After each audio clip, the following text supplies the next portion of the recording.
आदाब नाजरीन, आप देख रहे हैं खास बात। मैं हूं अबू हुरैरा। सबसे पहले खास बात की सुर्खियों पर एक नजर। जम्मू कश्मीर के अनंतनाग से ताल्लुक रखने वाले अतहर आमिर ने रियासत का नाम किया रोशन। आईएएस इम्तिहान में हासिल की दूसरी पोजीशन।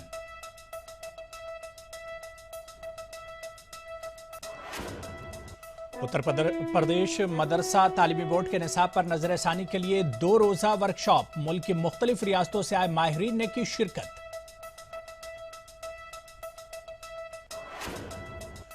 मेरठ में पहली जंग आजादी की याद में मनाया गया यौम इनकलाब। मुख्तलिफ समाजी तंजीमों ने मुजाहिदीन आजादी और शहीदों के वरसा के साथ इंसाफ का किया मुतालबा।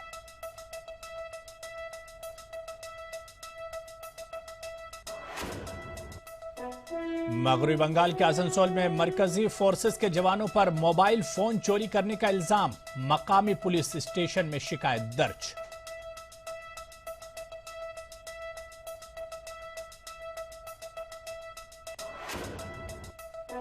इलाहाबाद यूनिवर्सिटी के वाइस चांसलर प्रोफेसर हंगलू वजारत फरोग इंसानी वसाइल के कामकाज से नाराज। यूनिवर्सिटियों में गैर जरूरी मुदाखलत का लगा इल्जाम।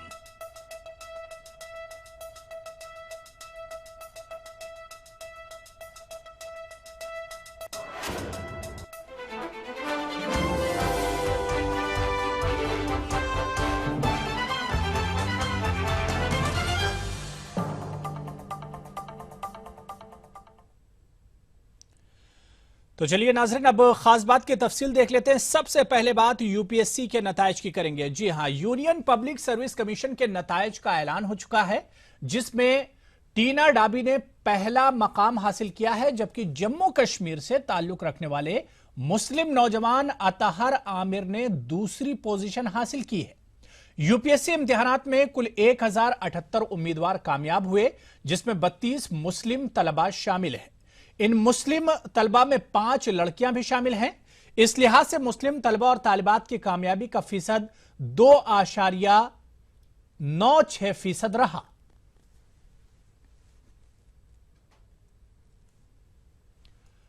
तो उधर जम्मू कश्मीर के अनंतनाग से ताल्लुक रखने वाले अतहर आमिर शफी खान ने आईएएस इम्तिहानात में दूसरी पोजीशन हासिल की है। जम्मू कश्मीर के नौजवान में जोशो जज्बे की लहर पैदा हो गई। नौजवान आंखों में बड़े बड़े ख्वाब करवटें लेने लगे। गुज़िश्ता साल आमिर आईएएस में कामयाबी हासिल करने वाले सबसे कम उम्र उम्मीदवार थे। जनूबी कश्मीर में मटन के गांव देवीपुरा के रहने वाले 22 साल अतहर आमिर शफी ने आईएएस का इम्तिहान पास करके न सिर्फ अपने गांव और जिले बल्कि पूरी रियासत का नाम रोशन किया है और दीगर नौजवानों को मेहनत और लगन के साथ ख्वाबों को पूरा करने की तरगीब दी है। इससे पहले अतहर ने साल 2009 और 10 में बड़े प्रोफेशनल एंट्रेंस इम्तिहानात पास कर लिए थे। आईआईटी हिमाचल प्रदेश से इंजीनियरिंग मुकम्मल की अतहर रियासत के उन 8 नौजवानों में से एक हैं जिन्होंने इंडियन एडमिनिस्ट्रेटिव सर्विसेज 2014 के इम्तिहानात में कामयाबी हासिल की है।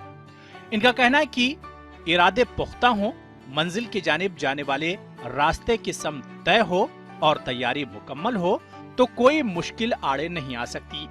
वो अपने वालिदैन, दोस्त अहबाब और रहनुमाई करने वालों के तई शुक्रगुजार हैं, जिनके ताउन से वो अपने ख्वाब को शर्मिंदा ताबीर कर सके। अतहर का कहना है कि असल मनसबुल ऐन लोगों की खिदमत करना है।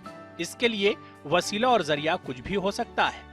इनका कहना है कि दीगर नौजवान भी आईएएस कर सकते हैं। आज के इंटरनेट दौर में नौजवान मुताले के लिए हर तरह के मवाद तक रसाई हासिल कर सकते हैं। इसके लिए जगह या मकाम कोई रुकावट पैदा नहीं कर सकते। अतहर आमिर शफी की इस हुसूलियाबी के लिए उन्हें हर तरफ से मुबारकबाद दी जा रही है। Bureau report, ETV news.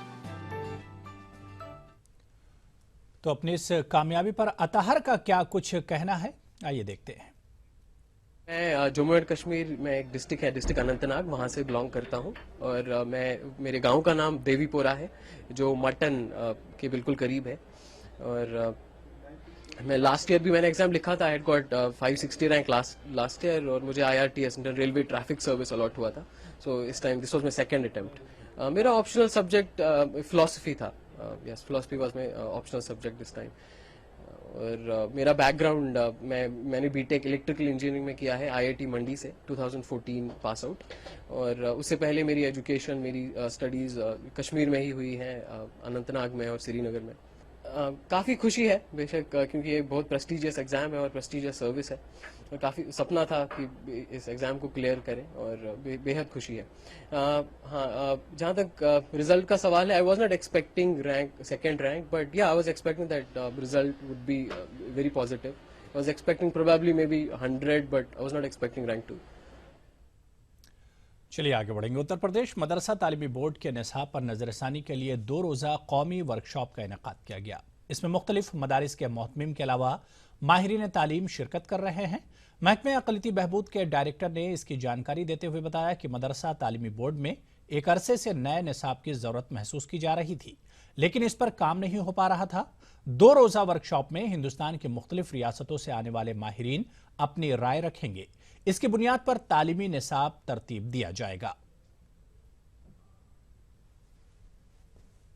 मदरसा बोर्ड जो पटना का है, वहाँ का निसाब और वहाँ सभी यूनिवर्सिटीज़ के निसाब सब इनको दिए गए, और वो गौर कर रहे हैं। गौर करने के बाद एक ऐसी राय दे रहे हैं, एक ऐसा निसाब तैयार कर रहे हैं कि जिसमें ज़रूरत ज़माना की सारी चीज़ें मौजूद हों। मदरसा बोर्ड की तरफ से बहुत ही अच्छा कदम उठाया गया है, इसलिए कि निसाब में असली चीज़ें आनी चाहिए, और ये इंतहाई ज़रूरी है। इसलिए कि जब भी किसी निसाब में असली हिस्सियत नहीं होती है, तो वो निसाब, वो तालीम बहुत दूर तक नहीं जा सकती है। इसलिए मैं तो चलिए यहां पर छोटा सा ब्रेक के उस पार खास बात से जुड़ी कुछ और खबरें।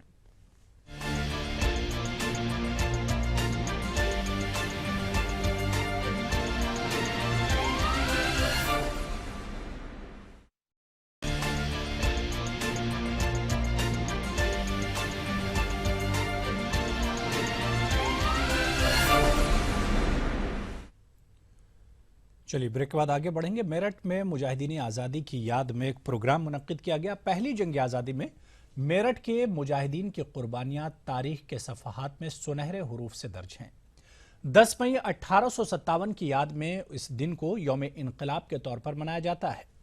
मुख्तलिफ समाजी तंजीमों के साथ मिलकर समाजी तंजीम खुदाई खिदमतगार ने कारवाने यादगार आज़ादी के उन्वान से एक मुहिम का मेरठ से आगाज किया है। 1857 में होने वाली पहली जंग आज़ादी की याद में मनाए जाने वाले यौम इनकलाब के मौके पर मगरबी यूपी के कई इलाकों से गुजरते हुए मेरठ पहुंचने वाले इस कारवां का मकसद मुल्क में अमन, भाईचारगी और आपसी इत्तेहाद की फिजा को कायम करना है।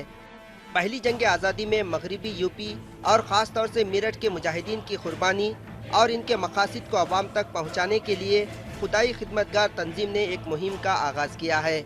इस मुल्क की आज़ादी के लिए जिन लोगों ने कुर्बानियाँ दी, आज आप देख रहे हैं कितनी तरह की समस्याएं हैं इस देश में। पानी का हो मसला हो, चाहे और मुख्तलिफ मसले हैं, एक दूसरे से नफ़रत की बात बहुत मुल्क में हो रही है। तो इन सब चीज़ों के लिए हमें ही लड़ना है। कोई बाहर से नहीं आएगा। जो शहीद हो गए वो लौट के उठ के तो अब नहीं आएंगे, और कोई दूसरे मुल्क से भी नहीं आएगा। और कैसे इसको बचाए रखा जाए, इसी को लेके हम लोग निकले हैं। खुदाई खिदमतगार तंजीम से वाबस्ता होकर समाजी और कौमी खिदमत अंजाम देने वाले अफराद का कहना है कि हिंदुस्तान की गंगा जमनी तहजीब इसकी साझी विरासत है। इस तहजीब को महफूज रखना नई नस्ल की सबसे बड़ी जिम्मेदारी है। 1857 को हम प्रथम स्वतंत्रता संग्राम के रूप में देखते हैं। वो कौमें बदनसीब होती हैं जिनका इतिहास नहीं होता, उससे ज़्यादा बदनसीब वो होती हैं जिन्हें अपना मालूम इतिहास नहीं होता। सबसे ज़्यादा बदनसीब वो कौमें होती हैं जिनका इतिहास भी होता है, उन्हें मालूम भी होता है, पर वो उससे सबक नहीं लेते। तो खुदाई खिदमतगार एक खिदमत इस मुल्क की बहुत बेहतरीन कर रहे हैं कि वो न सिर्फ इस मुल्क के इतिहास को, इसकी तारीख को बता रहे हैं, बल्कि वो जो सबक है जिसे आवाम भी और ख़ास तौर पे सियासतदां भूल रहे हैं, सांझी विरासत और सांझी शहादत का। यहाँ से आगे का सारा प्रोग्राम कानला मुजफ्फरनगर हम लोगों ने ऑर्गेनाइज किया। हमारे साथ लोग हैं जुड़े हुए मुस्लिम महासभा के वहाँ पे, और इसको हम लेके चल रहे हैं। और ये हम प्रोजेक्ट एज ए हिंदू मुस्लिम एकता दिवस ही कर रहे हैं इसको। मुजाहिदीन की कुर्बानी हिंदुस्तान की आज़ादी की जमानत है, और मुल्क की आज़ादी के लिए दी गई कुर्बानी के इस मकसद को अवाम तक पहुँचाना हम सब की जिम्मेदारी है। ETV के लिए मेरठ से तंजीर अंसार की रिपोर्ट। चलिए आगे बढ़ेंगे। बात ईटीवी की एक और उड़ान की करेंगे। ईटीवी उड़िया ने अपनी कामयाबी के 1 साल पूरे कर लिए हैं। इस मौके पर भुवनेश्वर में खास प्रोग्राम का इनेकाद हुआ, जिसमें ETV news network head Jagdish Chandra, Odisha के वजीर आला नवीन पटनायक और मरकजी वजीर पेट्रोलियम धर्मेंद्र प्रधान समेत कई खास लोगों ने शिरकत की।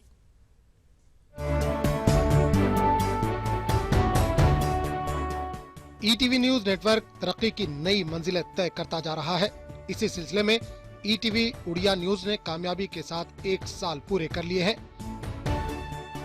इस प्रोग्राम में मेहमान खुसूसी उड़ीसा के वजीर आला ने भी ईटीवी न्यूज नेटवर्क के कामकाज की तारीफ की। आगामी दिनों रे ईटीवी न्यूज उड़िया एक सुस्थ समाज और विकसित उड़िया गठन दिगरे तारो दायित्व पालन करी समाज रो सबु वर्गर लोक को आधार लाभ करिबा बोली मोर विश्वास। मरकजी वजीर पेट्रोलियम धर्मेंद्र प्रधान ने नेटवर्क हेड और ईटीवी उड़िया की जमकर तारीफ की। ईटीवी भी ओडिशार सामान्य लोकंकर कथा को भुवनेश्वर बसिथिबा व्यवस्था हो, दिल्ली रे बसिथिबा व्यवस्था हो, या को पहुंचौ, या को प्रभावित करू, सामान्य लोकंकर वार्ता पहुंचौ। यहाँ आज प्रभु जगन्नाथ पाखरे मु कामना करुची। ईटीवी रो सफलतम प्रथम वर्षर प्रवास को साधुवाद जनाऊँची, अपेक्षा रखुची आगामी दिन रे ईटीवी ओडिया जनजीवन को आहुरी प्रभावित करू। इस खास मौके पर ETV news network head Jagdish Chand ने कहा कि ईटीवी न्यूज नेटवर्क तरक्की के सफर में मरकज और उड़ीसा हुकूमत के साथ है। राष्ट्रीय चैनल केवल नाम से नहीं होता, काम से, ज्यूरिसडिक्शन से, रीच से, एक्सेस से होता है। आज 23 राज्यों में ईटीवी के चैनल, न्यूज चैनल चल रहे हैं। 22 करोड़ से ज्यादा लोग ईटीवी के दर्शक आज बने हुए इन चैनल्स को देख रहे हैं। आज अगर हमें उड़ीसा के लोकप्रिय कार्यक्रमों के लिए श्री नवीन पटनायक के काम को दिखाना है या श्री धर्मेंद्र प्रधान की मिनिस्ट्री के काम को दिखाना है, तो उड़ीसा में सिंगल विंडो जो अवेलेबल है आउटसाइड उड़ीसा, वो केवल ईटीवी है। ईटीवी केवल एक न्यूज़ चैनल नहीं है। विकास की इस यात्रा में नवीन पटनायक और धर्मेंद्र प्रधान के साथ ईटीवी एक पार्टनर है। It's a natural ally in the process of development of Orissa, और हम हमेशा आपके साथ हैं। मुल्क भर में 22 करोड़ लोगों तक अपनी पहुंच रखने वाला ईटीवी न्यूज कामयाबी की राह पर गामजन है और कोशिश यही है कि अपने नाज़रीन के प्यार और भरोसे की बदौलत हम नई बुलंदियों को छुएं। Bureau report, ETV news. तो चलिए यहाँ पर रुकेंगे एक और छोटे से ब्रेक के लिए।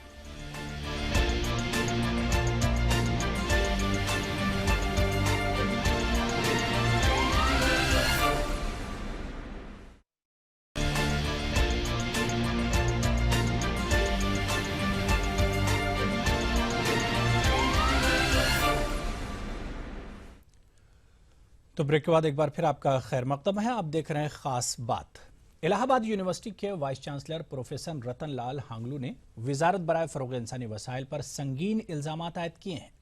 उन्होंने कहा कि बीजेपी हुकूमत यूनिवर्सिटी के कामकाज में गैर जरूरी मुदाखलत कर रही है। इनके मुताबिक बीजेपी के कारकुनान और मरकजी वजीर की मुदाखलत की वजह से यूनिवर्सिटी का कामकाज सख्त मुतासिर हो रहा है।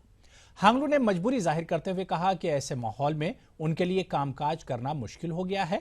वाज़ेह है कि प्रोफेसर रतनलाल हांगलू ने 5 माह पहले ही इलाहाबाद यूनिवर्सिटी में वीसी का ओहदा संभाला था। इससे इंस्टीट्यूशन की ऑटोनॉमी को बहुत बड़ा धक्का लगा है और जो एडमिनिस्ट्रेटिव एफिशिएंसी इंस्टीट्यूशन की है, जिसको हम रीइंफोर्स करना चाहते थे, वो कम्प्लीटली इरोड हो गई है। ये मैं मिनिस्टर को भी कहना चाह रहा हूँ और तमाम जितने बीजेपी के मंत्री हैं जो वहाँ कार्यभार संभालते हैं और जितने यहाँ से एमपीज़ गए हैं, लड़कों को यहाँ से फुसला के हवा दे के, इससे इंस्टीट्यूशन को धक्का लगा है। हम एक मिशन लेके आए थे कि इलाहाबाद यूनिवर्सिटी को हम आगे करेंगे, लेकिन ये इंटरफ्रेंस जो है इलाहाबाद यूनिवर्सिटी को आगे नहीं ले जाएगी, ये उसको पीछे धकेल देगी। या तो मिनिस्टर को चाहिए यूनिवर्सिटी को डायरेक्टली एक एमपी को यहाँ इंचार्ज रखे और चलाए और हमें रिलीव करे, नहीं तो हमें यहाँ ऑटोनॉमस तरीके से काम करने दे, जिस तरीके से हम चाहते हैं कि यूनिवर्सिटी आगे बढ़े। बिहार के मदरसों की अब सूरत बदलेगी। SPQEM स्कीम के तहत मदरसा बोर्ड को पहली बार एक बड़ी रकम मिली है। मदरसा बोर्ड जहां मुताल्लिका मदरसों में कंप्यूटर की तालीम का इंतजाम करने जा रहा है। वहीं तकनीकी तालीम का रास्ता भी हमवार करने पर गौर किया जा रहा है। आप देखिए खास रिपोर्ट और मुझे दीजिए इजाजत। आदाब। बिहार मदरसा एजुकेशन बोर्ड से जुमला 1127 मदारिस जुड़े हुए हैं। SPQEM स्कीम के तहत मुताल्लिका मदारिस में जदीद तालीम का निज़ाम राइज करना है। मरकजी हुकूमत की इस स्कीम के तहत पहली बार मदरसा बोर्ड को 15 करोड़ 41 लाख रुपए मंजूर किए गए हैं, जहां बोर्ड इन मदारिस में कंप्यूटर खरीदने के लिए रकम फराहम करेगा। हम लोग को गवर्नमेंट ऑफ इंडिया से SPQM के लिए 15 करोड़ 41 लाख रुपए की राशि हम लोग को प्राप्त हो चुकी है। उसके साथ डायरेक्शन नहीं आया, हम लोगों ने विभाग से डायरेक्शन मांगा कि उसको कैसे खर्चा किया जाए। इसमें जो हमारे पुराने मदारिस हैं 1100 कुछ, उनमें जो है सब कंप्यूटर की तालीम के लिए करीब 1 लाख रुपया पर मदरसे के हिसाब से हम लोग देने जा रहे हैं। जदीद तालीम के लिए रकम मंजूर होने पर मदरसा बोर्ड का हौसला बढ़ गया है। मदरसा बोर्ड अपने सभी मदारिस में तकनीकी तालीम को नाफिज करने पर गौर कर रहा है। बोर्ड के सेक्रेटरी के मुताबिक इस सिलसिले में जल्द पहल शुरू की जाएगी। हम लोग स्टार्ट करने जा रहे हैं, चूँकि कंप्यूटर जाएगा तब उसके बाद से टेक्निकल स्टार्ट होगा। पहले तो स्टार्ट हो जाए, कंप्यूटर में देंगे, इसके बाद से फिर आगे उसको जैसे भी डेवलप करना होगा और हम प्रोजेक्ट बना के भेजेंगे, वहाँ से पैसा लाने की कोशिश करेंगे गवर्नमेंट ऑफ इंडिया से। ये पहली बार पैसा मदरसा बोर्ड को है। मदरसा बोर्ड गुज़िश्ता कई सालों से SPQEM स्कीम को हासिल करने की लगातार कोशिश कर रहा था, जिसमें बोर्ड को कामयाबी मिली है। बोर्ड जहां इस स्कीम के पैसों को जदीद तालीम पर खर्च करेगा, वहीं मदरसे के तुलबा को रोजगार से जोड़ने के लिए नई हिकमत अमली तरतीब दी जा रही है। Bureau report, ETV news.